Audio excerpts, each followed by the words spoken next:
The Rest Stop with Brad Restituto. Comes up to the pocket, fires to the right side, caught by Diggs. Stay up! Oh my God! Oh my God! Touchdown! Are you kidding me? It's a Minneapolis Miracle! I got 3 words for you. You like that?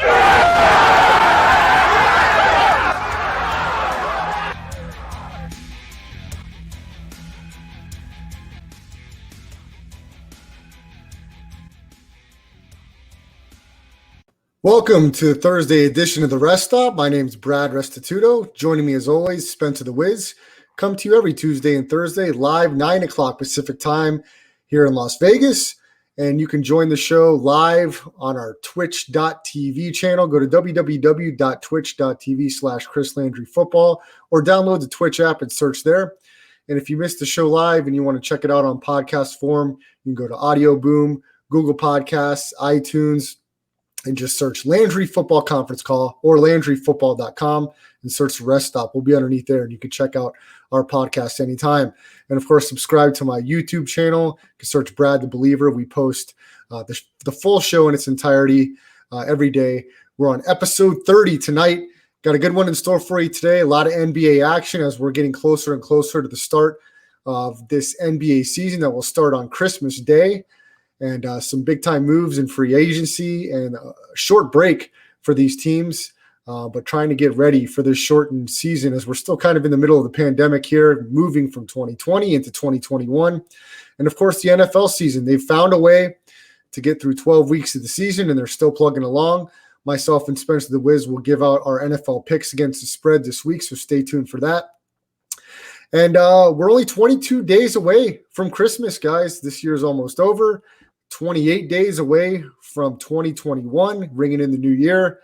Hopefully, as a whole in this country, we'll have a little bit of better luck on our side as maybe getting a second stimulus package in, having a vaccine readily available for the beginning of 2021 so we can kind of nip this in the bud and start to move towards the reality that we knew before this whole COVID-19. And that's, of course, what we're all looking for as Americans in this country and as human beings all across the globe moving forward.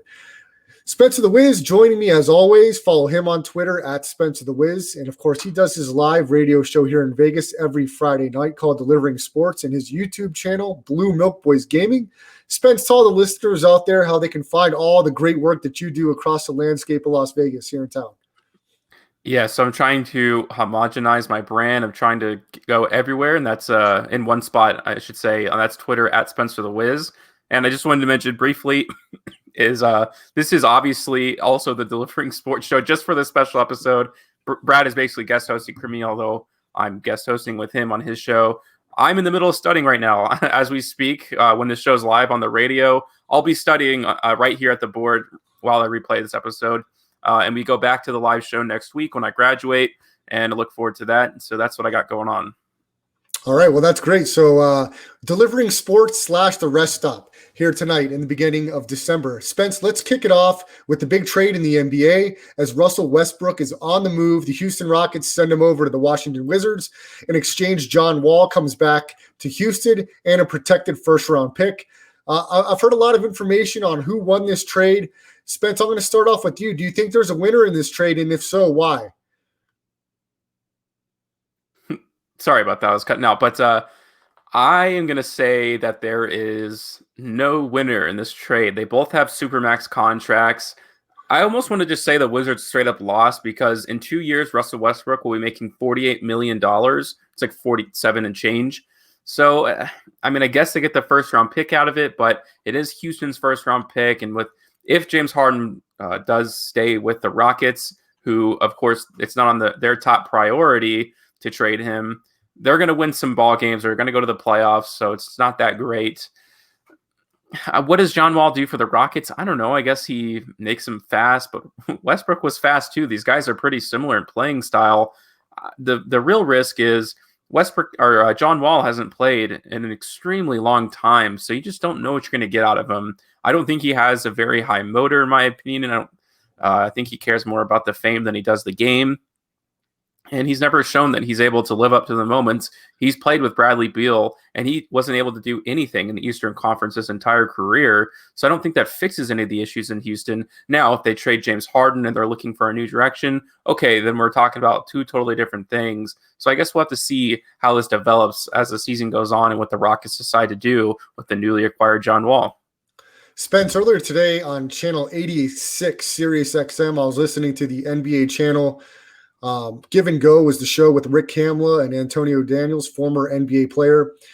And Antonio Daniels was saying by a landslide, he thought Washington won this trade. Considers, which I'll agree, let's agree for the argument, Russell Westbrook, first ballot Hall of Famer, reuniting with Scott Brooks, head coach of the Washington Wizards, in addition to the backcourt of Bradley Beal. John Wall, who hasn't played since 2018, he's convinced that Washington hands down wins his trade. I'll tell you why I do not agree with that. I can't agree until Russell Westbrook, his style of play is such negative or adverse decision-making, shot-taking. I just can't jump on board with that. Bradley Beal isn't necessarily a ball-dominant guard. He can score with the best of them. Until Russell Westbrook decides he's going to be a more effective defender and limit his shots and be more of a distributor and utilize his athleticism, he hasn't done anything for me. He hasn't carried a team. He hasn't won anywhere.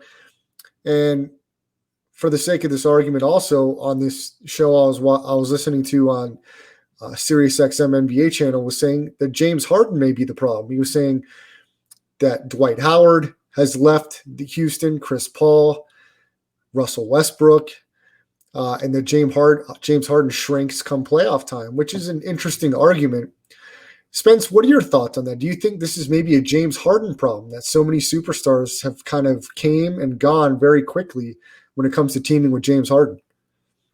I would say the blame goes on the Houston organization just in general.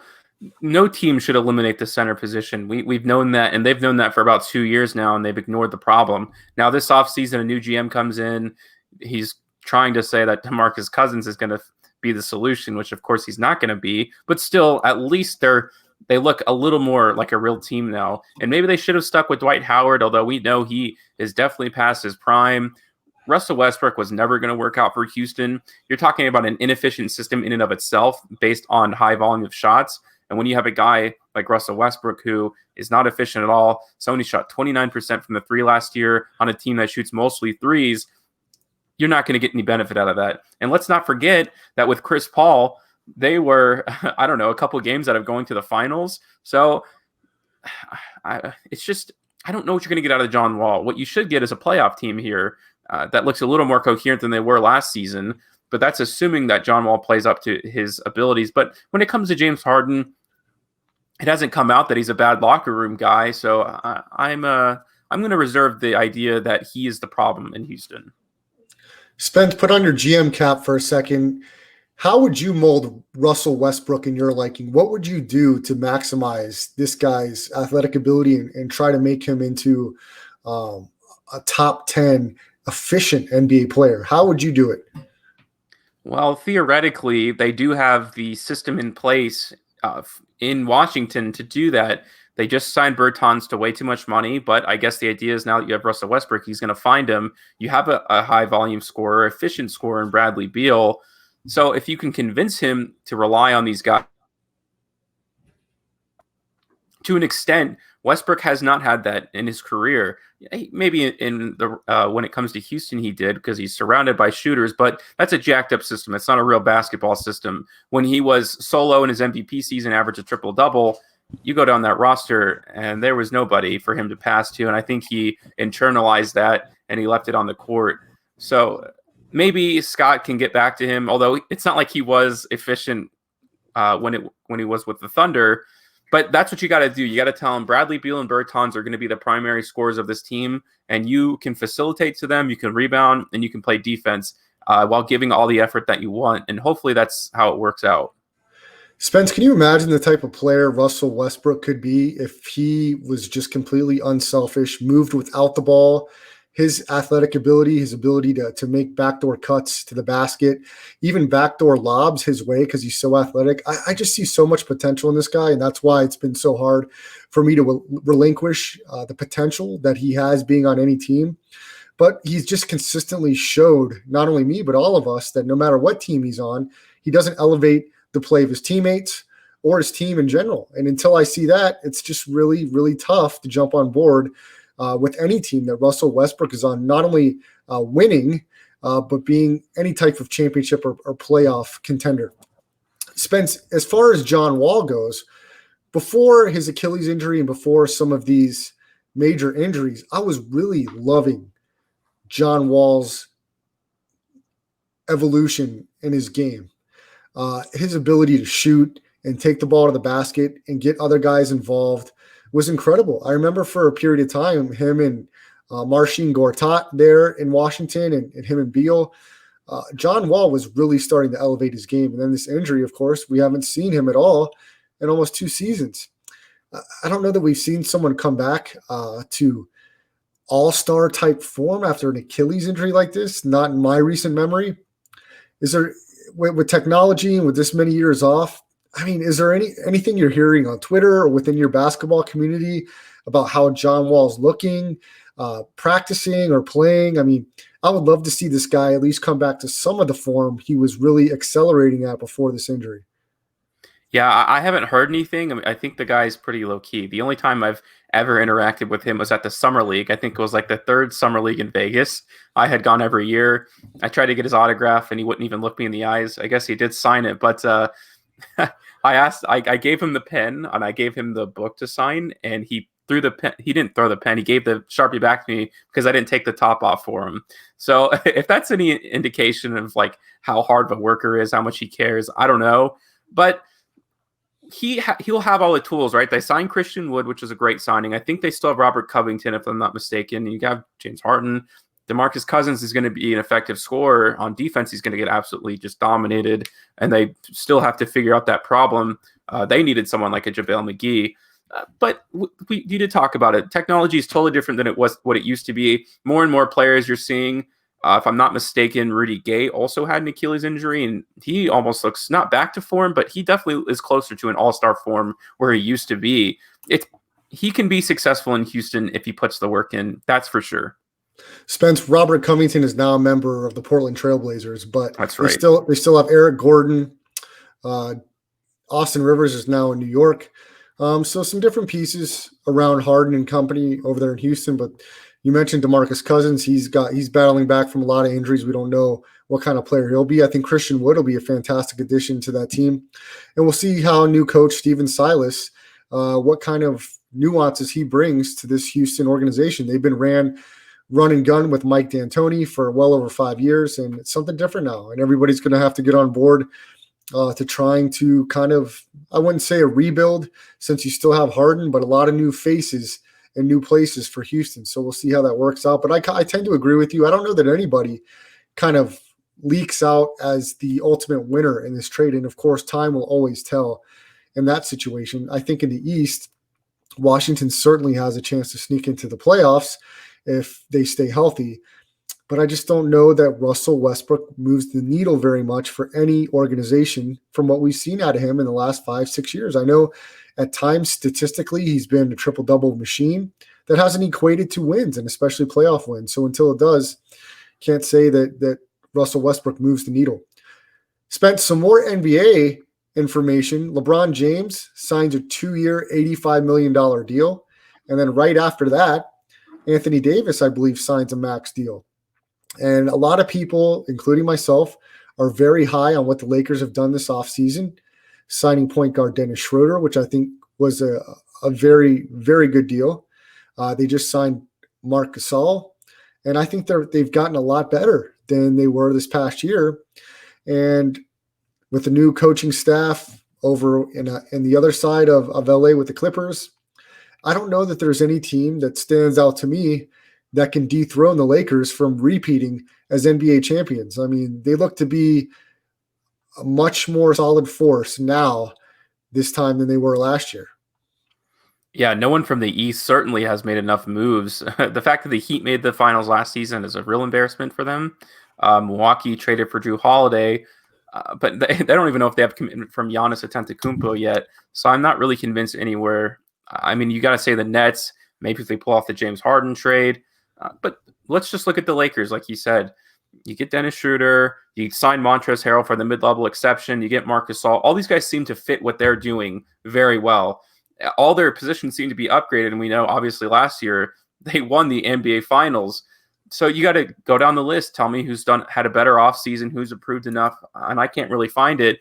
And not only that, but the Lakers made sure to keep NBA Finals experience around their team with Marc Gasol, and that we know that was a huge advantage for them last year when it came to a strange season. You're in the middle of a pandemic, but these guys know they have been there and they've done that. And then they won the finals last season. So the top-down roster, the guys who are staying, all now have that experience, but they didn't have it before. I think there's no way the Lakers don't win. The only thing the Clippers did was sign Ibaka, and I feel like you're asking too much of him to elevate them that high up to beat the Lakers. Spence, let's put LeBron James' career kind of in perspective here for a quick minute. This guy drafted in 2003, so we're talking 18 years in the NBA, still playing at such a high level, coming off, I believe he was the finals MVP, was he not, in this most recent finals? Coming off a finals MVP in 18 seasons, still looking to be at the top of his game. Just talk about that for a second. I mean, does it even seem possible that after 18 years in the NBA, a guy that's never been ravaged by injury, playing at such a high level, continuing to compete for titles, went to like 11 or 12 straight finals, something like that, and hopping to his third team and rejuvenating them in less than 3 seasons?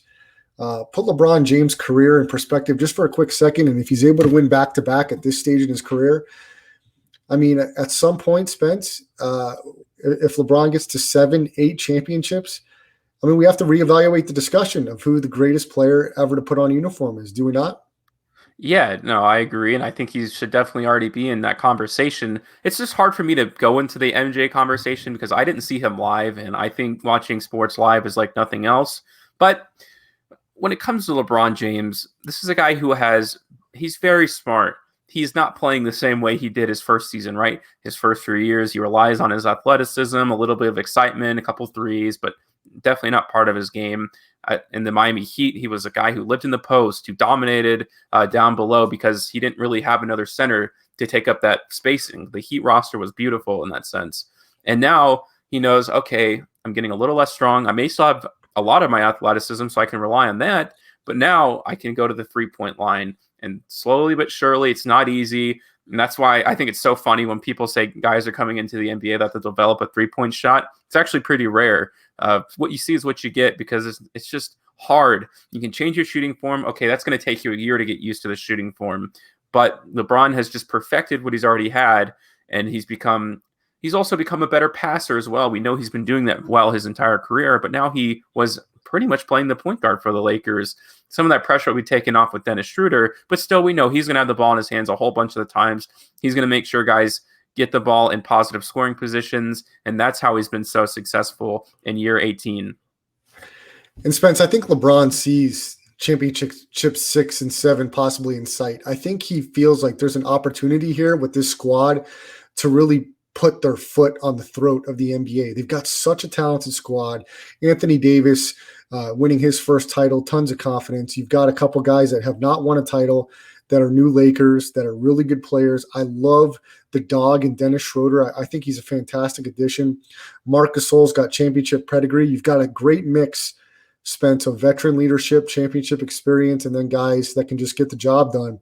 I think the Lakers this year are in as good a position as they've ever been to be favorites to win the NBA title. And I think LeBron James sees championships 6 and 7 in sight.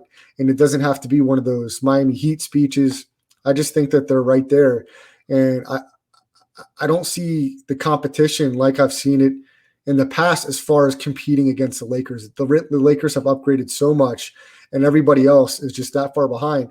I think that wild card, like you said, will be the Brooklyn Nets, and I'm very curious to see how Kevin Durant comes back from his injury, Kyrie Irving, the mix there, because they do have some talent on that Brooklyn Nets squad.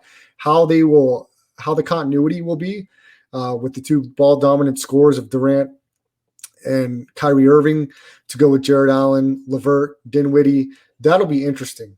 And Spence, if you're putting on your prognostication hat right now, would that be the finals you would want to see, Lakers Nets in 2021?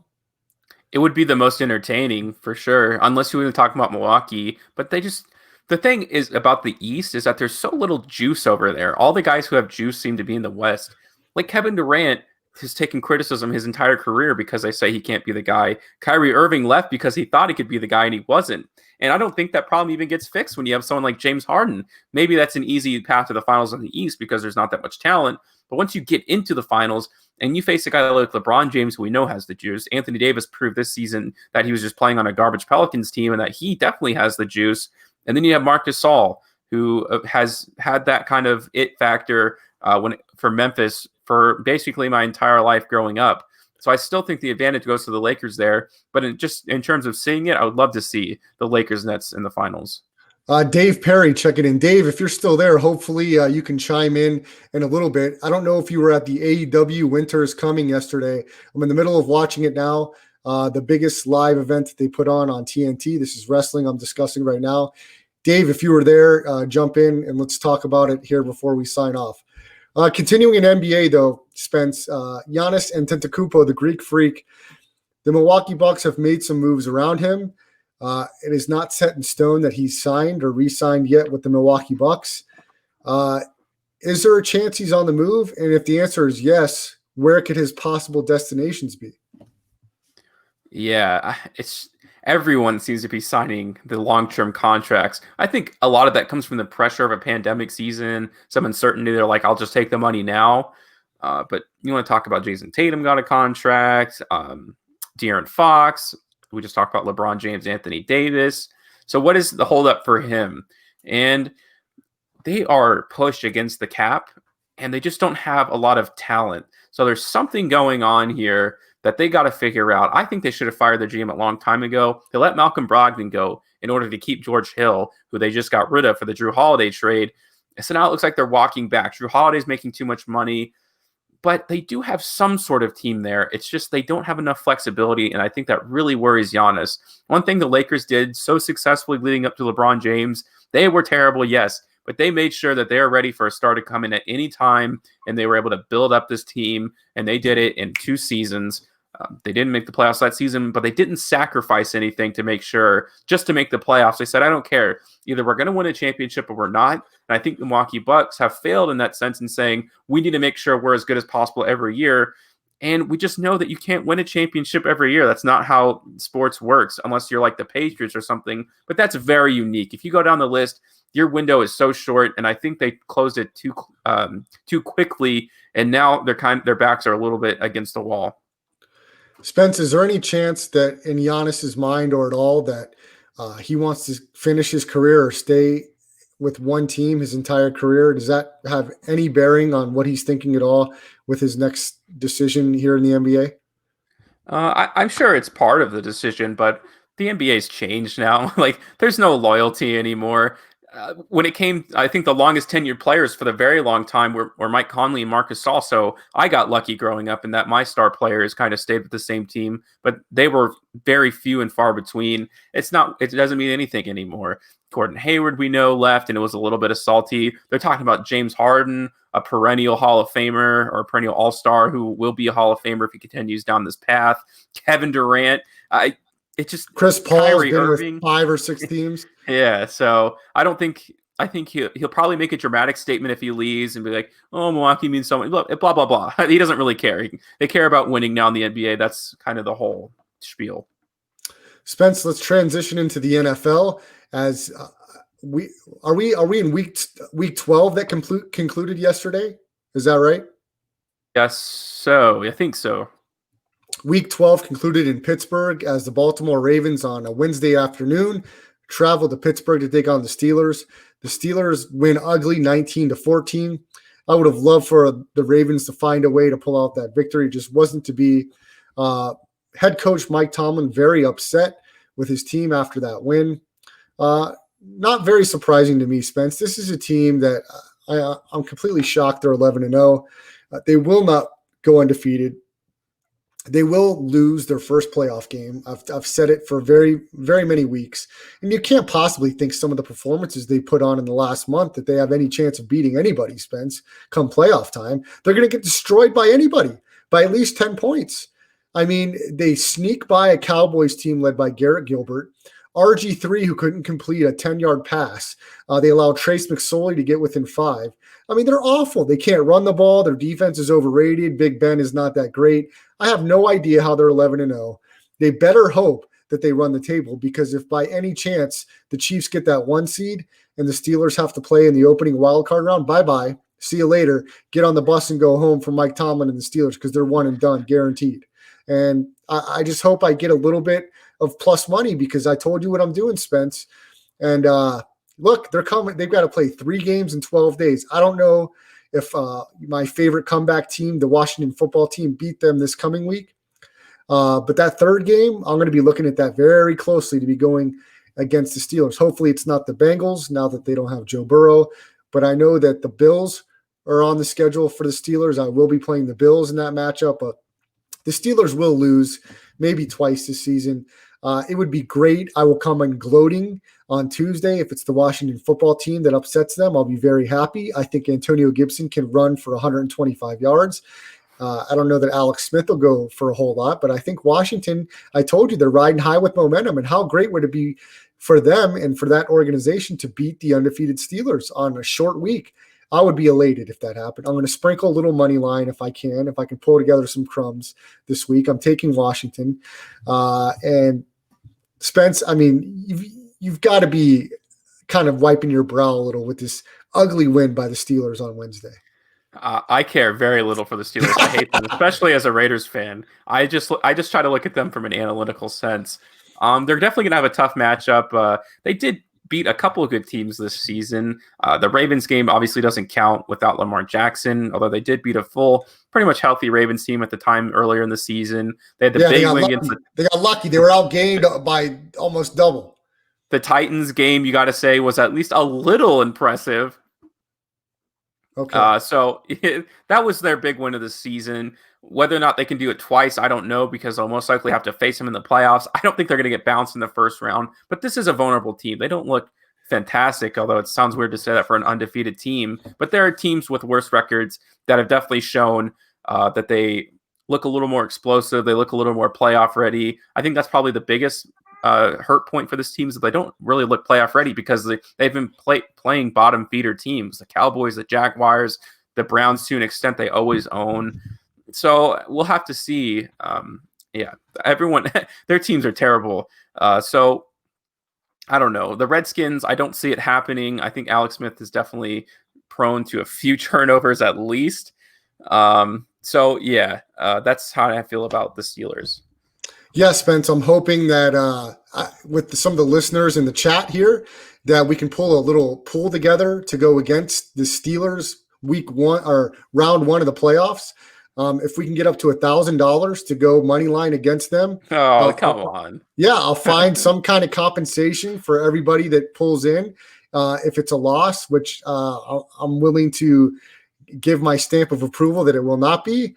And if we can find a way to pull that together, everybody will be handsomely compensated. So let's get the rest stop pool together to go against the Steelers round 1 of the NFL playoffs. Spence, college football, college basketball, continuing to have delays, to have cancellations. Are we going to get through an entire season? Are we going to be able to crown a champion in college football with what's going on here? I mean, are we even going to get 10 games from any of these programs? No, and honestly, I'm going to say that sports are an absolute joke right now, especially when it comes to these poor college kids who are trying to make a name for themselves, are trying to make it into the pro leagues. They see how much money is getting thrown around, but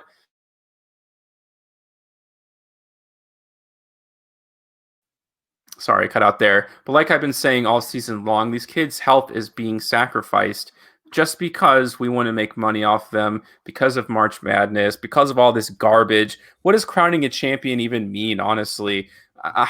What do you like? Ohio State's still in the top 4, and they're like barely looking to play half of their season. So what are we supposed to make of something like that? I have no idea. I don't like any part of it, and it just looks grosser and grosser as the season goes on. V continues to cancel games, and it's not a good product. Spence, let's go ahead and get into it. It's Thursday, and our NFL pick segment. We will pick every single game against the spread here in week 13. We will again be picking against the Circa Sports Million contest lines. Spence, let's start it off in the NFC North. The Detroit Lions traveling to Chicago to take on the Bears. Mitchell Trubisky back in the starting lineup for the Bears. Lions freshly off firing head coach and general manager. Matt Patricia, head coach. Bob Quinn, general manager. Bears a 3-point home favorite in this one. Do the Lions find a way to get some fire and rejuvenation with Matt Patricia gone? But on the road, it's a tough place to win, tough place to play in Chicago. Who do you like? Lions, Bears. Bears 3-point favorites at home.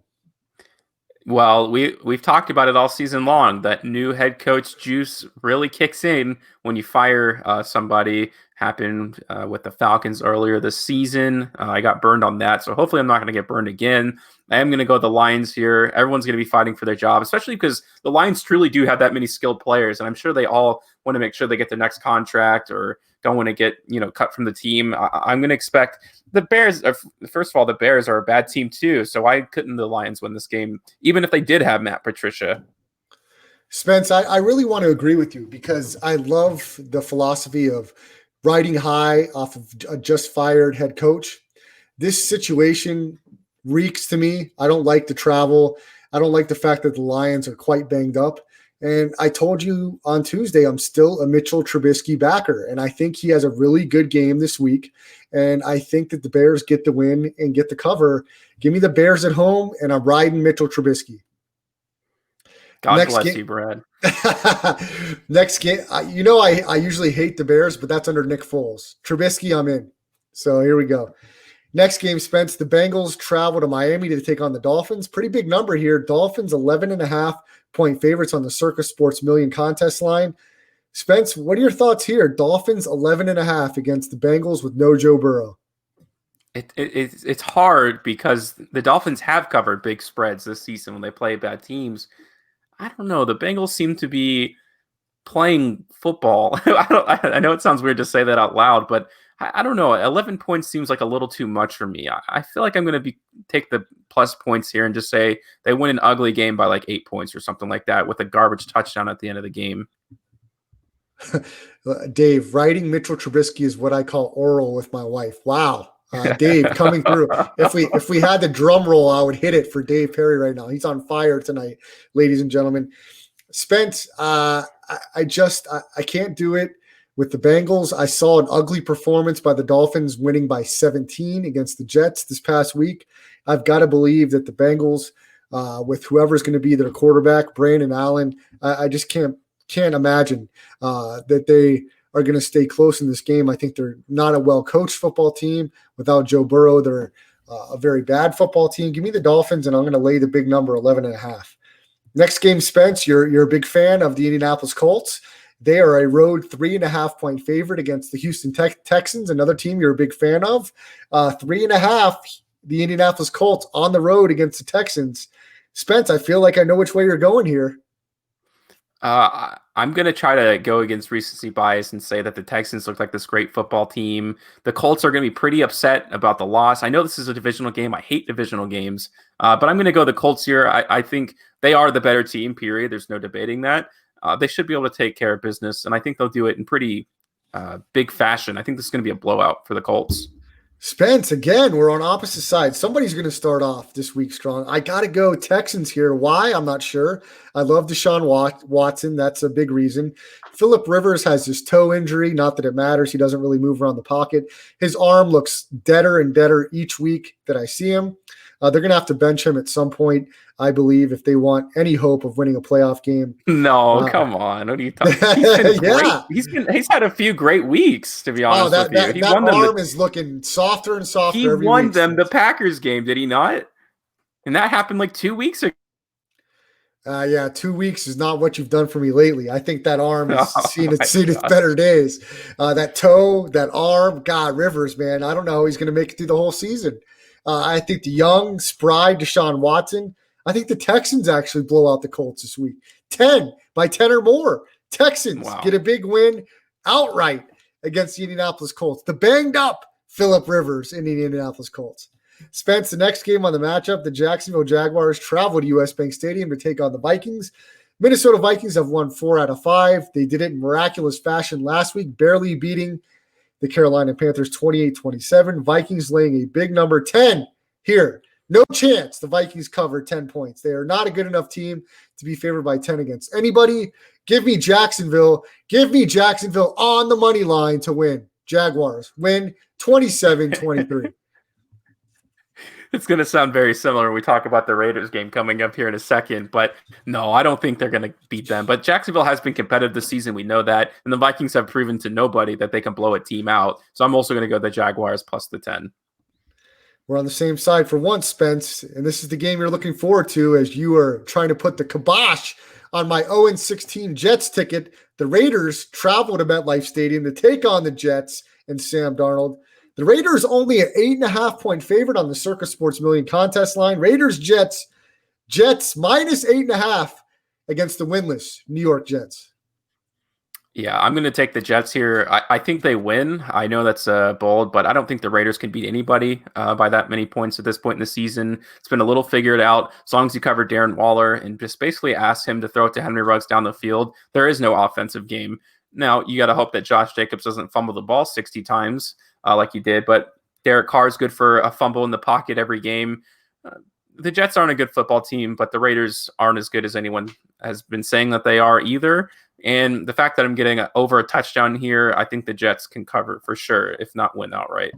The Dolphins, who did not play well last week, beat the Jets by 17. If the Dolphins can beat the Jets by 17, the Raiders can beat the Jets by 4 touchdowns. Give me the Raiders 34-7.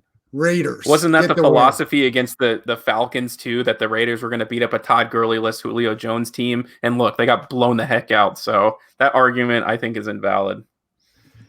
Quite possibly Spencer the Wiz, but I think the Raiders get back on the winning track this week, and I think they roll the Jets. The next matchup, an NFC South showdown between the New Orleans Saints and the Atlanta Falcons. The aforementioned Falcons, who got a win against the Raiders last week, are a home 2.5-point favorite. I'm going to say this was an anomaly. The Falcons played what could be their best game of the season.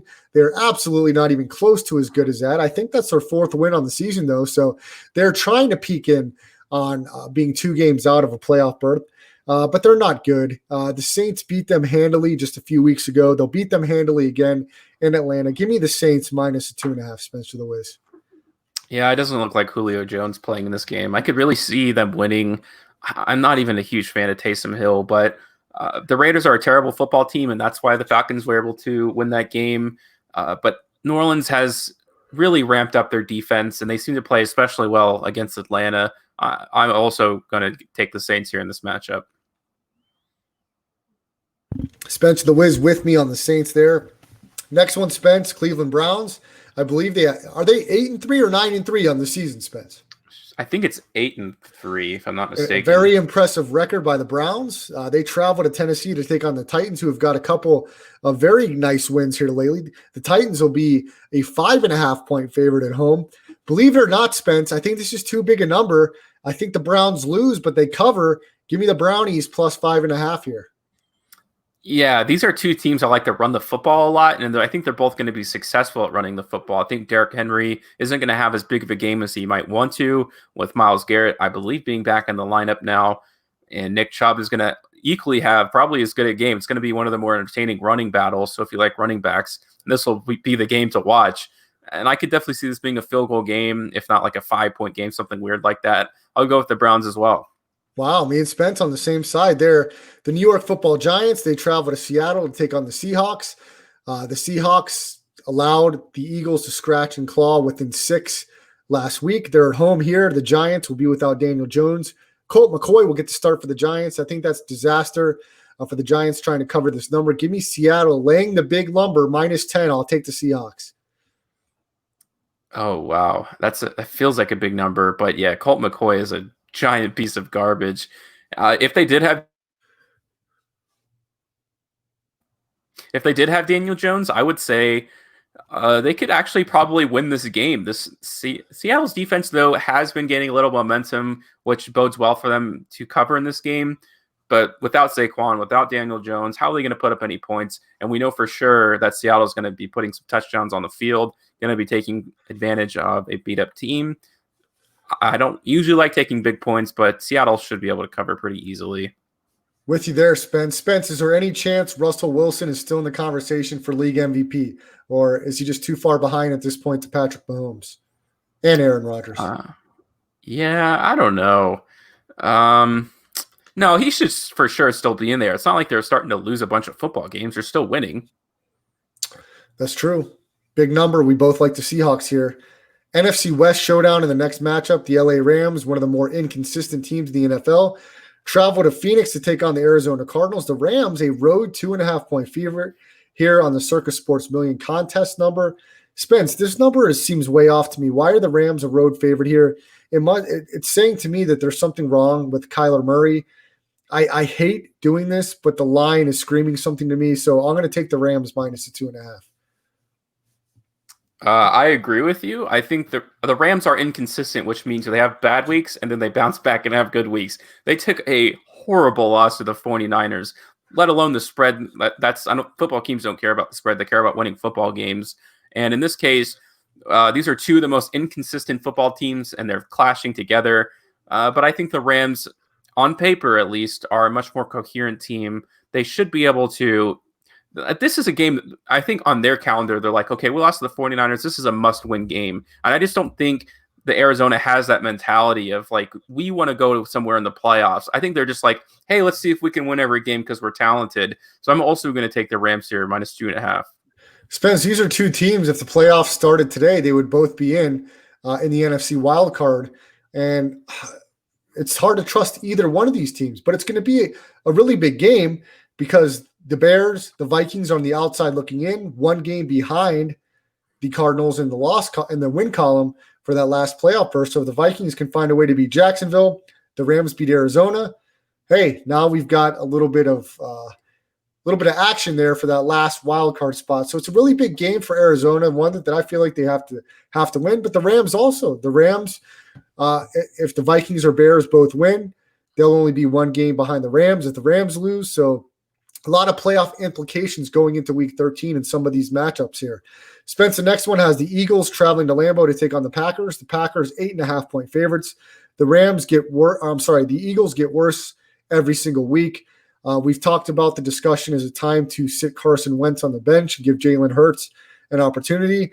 Is this the week he gets more snaps, or is this another week where Eagles fans are disappointed by the performances of Carson Wentz in a division that's very winnable in the NFC East? Yeah, it's just, the thing is that the division is technically still up for grabs. They can still go in there and win the division. So it sounds weird to go into your project and just say, oh, okay, we'll start the project now, when in reality, if you kind of won out your games for the season, or if at least you beat your divisional opponents, you might be hosting a playoff game in like 4 to 5 weeks. So I'm going to say no. I say we don't see Jalen Hurts at all this season, unless it's the last game of the season and they're just that far out. And even then, I just feel like there's some sort of weird pride going on. I'm just, the Eagles just don't look like a football team. It's kind of sad that a team that had just won the Super Bowl now looks like this. Spence, I mean, don't look now. A couple weeks ago, it looked like the Giants could be the front runner to win this division. Now with Daniel Jones out, there might not be a win in close proximity for the Giants. Who's the favorite to win this NFC East? It's wide open. Is it the Cowboys? No, I don't. They don't look like they can win a football game. It's got to be the Redskins now, right? Yeah, I like the way that sounds. The Washington football team, the Believers pick many weeks ago. I keep saying the Redskins. I can't get that out of my mind. It's okay, Spence. Many weeks ago, the Believer was on this train. Spence, who else was on that train besides me at that time? I've got to be the only one in the sports landscape. 8 weeks ago, I said it, Spence. Before you kind of got lucky with like 2 injuries. I mean, Alex, I even said it too. I said Alex Smith gives them the best chance to win the division, but I didn't think he'd find a way to get on the field until obviously we knew Dwayne Haskins probably wasn't going to finish the season just because he's not a very good football player. But I thought they were going to ride the wave with the second string, but he got hurt. And now they're seeing Alex Smith for what he is. And this is a guy who can bring teams to the playoffs. We know that. Spence, who would have guessed 8 weeks ago, no Dak Prescott, the Eagles can't win a game, Daniel Jones hurt, Thanksgiving win for Alex Smith. I couldn't have wrote it any better as the president of the Alex Smith fan club, and I'm looking for the Washington football team to continue to roll. Next game on the list, Spence, we are both on the Packers against the Eagles. The New England Patriots travel to SoFi Stadium to take on the LA Chargers. Man, what can you say about the Chargers? They can't figure out a way to win a game. Head coach Anthony Lynn is for sure on the way out by the end of the season. The Patriots, they found a way to win against the Cardinals last week. Do they find a way again traveling to the West Coast? They're a 1-point favorite against the Chargers. What are your thoughts here, Spence? Yeah, I would say a high-octane offense is just not a very good matchup for the Patriots. If they're able to kind of dig into the trenches, play a close game, but that's not the problem for the Chargers. The problem is defensively and being able to stay in games. They're going to put up scores, and that puts a lot of pressure on Cam Newton to put, 28 points on the board. And I don't know the last time they've really done that, except for the Raiders, who have one of the worst defenses in the league. Well, you can say equally the same for the Chargers, but I think the Chargers can easily put up 31 points in this game, and I don't think New England's going to be able to catch up with them. So I think this is a pick 'em, if I'm not mistaken. I like the Chargers, although I hate saying that because how many times have they won like games that they're supposed to, or just looked terrible when it looked like the game was in their hands? Spence, I really want to go with the Chargers here, but I can't. They've just proven time and time again that they can't win games, and even games that are close. I'll trust Bill Belichick in close games. Give me the Patriots -1. Even though I'm not in love with it, I just don't trust the Chargers that much. The next game on the matchup, the Broncos travel to Arrowhead to take on the Chiefs. The Broncos should have some quarterbacks back in the room this week. Against the Circus Sports Million contest line, the Chiefs are a 2-touchdown favorite, 14-point favorite here. Man, the Chiefs on covers.com, it says they're 6-5 against the spread. I can't believe that to be true, but apparently it is. The Chiefs were up by 3+ scores the entire game against the Tampa Bay Buccaneers, and they found a way to lose. I don't know, Spence. This is crazy to me. The Chiefs are so frustrating to watch. Can they cover 14 points? They should be able to destroy the Broncos. Fool me again. Give me the Chiefs -14. Spence, are you there? Can you hear me now? Sorry about can that. Hear you now. They were able to blow out the Broncos earlier this season. They had a big line, and they were able to cover it quite comfortably. But you do have Drew Lock back. I don't know. I mean, they have the close game against Carolina, although I guess technically they've been competitive. You have the 2 close games with the Raiders. Those are 2 divisional games. I'm going to go for the Broncos here, +14. I don't think there's any way they win this game at all. They just aren't good enough as a football team. But divisional games are always funky, and I know the Broncos aren't going to want to lose by 20+ points twice in the same season against a divisional opponent. I think they got enough pride to carry them to like a 10-point loss. Man, I really don't want to lay this bigger number, but going to have to do it here. The Broncos, another inconsistent team, but I guess we'll find out. So are we on the same side here, Spence? Chiefs -14? No, I'm taking the Broncos. I think the it's a 10-point loss. Yeah. You're probably right there. I don't know. This is ridiculous. The Chiefs, I mean, how can they be up 17 the whole game and then not finish off the Bucs, allow them to stay within 3? It's mind-boggling. Next game, Spence, Bills travel. Bills are traveling, I believe, to Phoenix to take on the 49ers. But I don't know how this is going to work because Arizona is also playing at home. I know the 49ers can't play in Santa Clara anymore because of the rules and regulations. This one's a pick 'em. Bills at 49ers. I got to take the Bills here. I like the Bills. I think they're going to position themselves to be a team to be reckoned with in the playoffs. I'll take the Bills as a pick 'em. Yeah, I feel like a chump here. It's so weird, right? You have, I know they had, I guess, a decent win against the Rams last week, but we've also seen them just not look good. I mean, Nick Mullins isn't a great quarterback, and the Bills look like they actually want to go far in the playoffs. So for sure, the Bills should blow them out of the water here. Now, if this rolling it back last season, yeah, I'd probably be on the 49ers side. But Josh Allen, after that bye week, they look like they really have their stuff. They look like they're going to want to challenge teams like the Chiefs, even though, I mean, that was a weather game, so I would love to see what a real matchup between them would look like. So give me the Bills here. Yeah, I got to go Bills here, even though the 49ers seem to win games that they're not supposed to. And they're on the outside looking in for a playoff berth now that they won last week. So they're going to be in the mix. Kyle Shanahan's a solid head coach. He shows it every single week. The 49ers, it doesn't matter who they've lost, they still find a way to be competitive every week. Last game on the slate, I think this one's scheduled to be played on Tuesday. The Washington football team travel to Pittsburgh to take on the Steelers. Steelers, who just won ugly yesterday against a divisional opponent in the Ravens. At home, they're a 7.5-point favorite against the Washington football team. Spence, I called it. I'm going to say this is their first loss of the season. The football team of Washington gets a win here, and they upset the Steelers. Give me Washington plus 7.5. Yeah, I think everyone's going to be like, oh, look, they played an ugly game, and it was a close game against the Ravens with Robert Griffin III. No way Washington isn't closer in this game. I'm going to say that's recency bias. Alex Smith has thrown a few ugly interceptions this year, and if he's going to throw a few more, it's going to be to Mika Fitzpatrick. It's going to be to Joe Hayden. If their offensive line is going to see some struggles, it's going to be against guys like TJ Watt, against Bud Dupree. Those two guys have the highest sacks between a pairing this season. And I know you're not a big fan of Ben Roethlisberger, but they are able to connect on the deep ball every once in a while. He's going to have his biggest challenge this season. It doesn't sound correct to say because the Redskins don't have a great record, but they do have the best secondary in the league.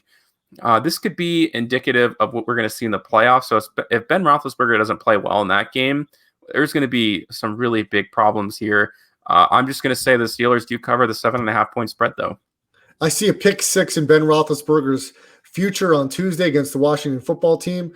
And this is a dual edition of the Rest Stop and Delivering Sports. That's Spencer the Wiz. Follow him on Twitter at Spencer the Wiz. I'm Brad the Believer. Follow me on Instagram, Twitter at Brad the Believer. And if you miss any part of this show, make sure you go to LandryFootball.com, Apple, iTunes, Audio Boom, and search Landry Football Conference Call on the Rest Stop underneath there.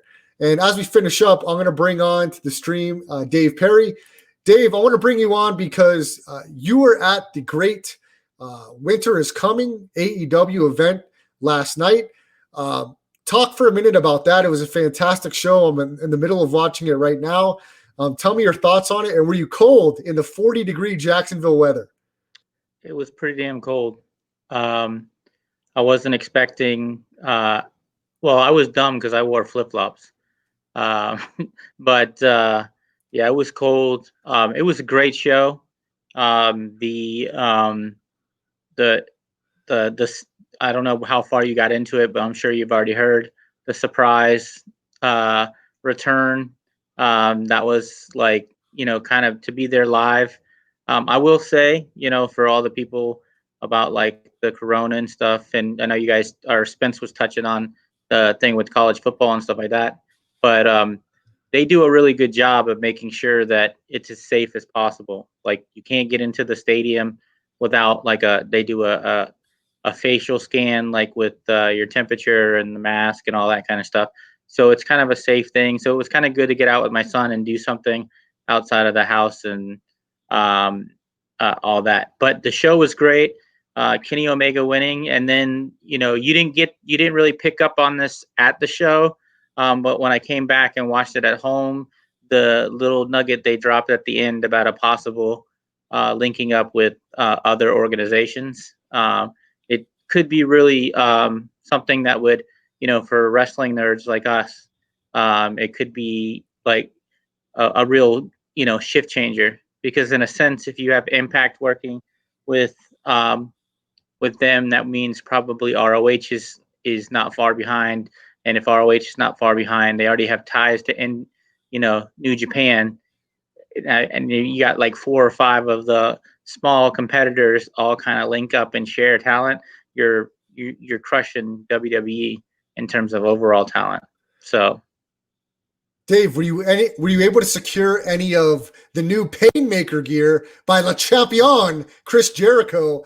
Did you or your son Trey, were you able to acquire some of this new Painmaker gear from the great Chris Jericho? No, my son is not a Chris Jericho fan. So we did. He is a big Jurassic Express fan. So we have he's got a bunch of those shirts. He's a Lucha Bros fan. So we got that, and then he likes Orange Cassidy. So he's got all that crap. But no Painmaker. He does not enjoy the bubbly yet. He doesn't understand. Although I will say, if Chris Jericho looked like what he looks like now 30 years ago, we probably wouldn't like him either, because he does look like my uncle trying to wrestle. There you have it. Dave Perry joining the rest stop here as we're finishing up, talking about the great wrestling event Winter is Coming that aired on TNT last night. AEW, the rival to the WWE, one of the great new up-and-coming wrestling organizations on the landscape right now. I'm a huge fan. Dave and his son also huge fans. Dave, what were your thoughts on the announcement of a possible breakup of the Inner Circle? Some quarreling and turmoil within the Inner Circle. Le Champion Chris Jericho giving an ultimatum to MJF and the crew. What's going on? Little trouble in paradise for the Inner Circle. I'm trying to figure out where they're going with it. Originally, I thought that they would kind of splinter off. Like, I thought kind of like Sammy Guevara and I don't even know what they're calling them now, Santana and Ortiz. Like, they would kind of split off and like they'd break up, and then Wardlow and MJF would kind of take their spot, and it'd be that group. But it seems that they've kind of have Santana with Jericho and Hager a lot more, or Ortiz. I don't know which one's which. So I'm interested to see how, because I'd hate to see them break up Pride and Prejudice, because or Ortiz and Santana, because they're a good team. But so I'm kind of interested to see where they're going with it. Obviously, the end game is going to be MJF and Jericho having a big match at the end. I will say that they're doing a good job of keeping me like trying to figure out like where they're going to go with it, like how long they're going to do it. For those of you that aren't wrestling nerds like myself and Dave, I know Spencer the Wiz is very busy with his schooling. Take a few minutes out of your time, go to YouTube, search AEW. More importantly, Orange Cassidy, as he is a fantastic performer. And once the crowd gets back and they're able to give him the juice, the squeeze juice that he deserves, it'll be that much more exciting. Dave, we're only 22 days away from Christmas and almost the end of 2020. Are you you and your family a Christmas Eve present opening crew or Christmas Day? We do one present on Christmas Eve, and then the rest of the presents are during the day on Christmas. However, that Going to Winter is Coming was an early Christmas gift for my son, and actually they did a 3 shows for one deal, so we got the next 2 live tapings to go to as well. So that was kind of like his early Christmas present. Very exciting for young Trey. I'm getting old now, so I've pivoted to trying to give up buying like toys and crap like that and do more like experiences and stuff. There you go, Dave. I have my collection of wrestling shirts. As you know, you saw me sport the best friend shirt on this show. When you go to these shows, have you given in and worn a wrestling shirt, or are you giving up on that? Are you too old for your wrestling gear, Mr. Dave? I have one shirt. Do you wear it? Actually, I have 2 shirts. One one is an official wrestling shirt. Another one is just it's a wrestling shirt, but it's not technically like a shirt from a wrestling organization. The one that's not technically one, I have it's like a big picture of Ric Flair, and he's wearing the Wu-Tang necklace, and it says Woo underneath. So that's the one that's unofficial. But I do have the official Bullet Club shirt, which I think is what's going to be come out of this little, collaboration between Impact and you might see Kenny Omega reform the Bullet Club because he is going to Impact. They do have the Good Brothers over on Impact and whatever. What's his name? Dude from Japan. Drawing a blank, but he was kind of talking crap to John Moxley, and he's a member of the Bullet Club. So it'll be interested to see if they bring that into AEW as well. Dave, thanks for jumping in and talking a little wrestling with me here as we wrap up the rest stop. Have a great night, my man. We'll talk to you soon. Happy holidays. You too, man. All right. That was Dave Perry. Thanks for jumping on. Spencer the Wiz, you could see his show Delivering Sports on KSHP 1400 in Las Vegas every Friday night. And make sure to follow him on Twitter at Spencer the Wiz and his YouTube channel at Blue Milk Boys Gaming. I'm Brad the Believer. Follow me at Brad the Believer on Twitter. Everybody have a great weekend. We'll see you back here live, 9 o'clock Pacific time on Tuesday, the Rest Stop.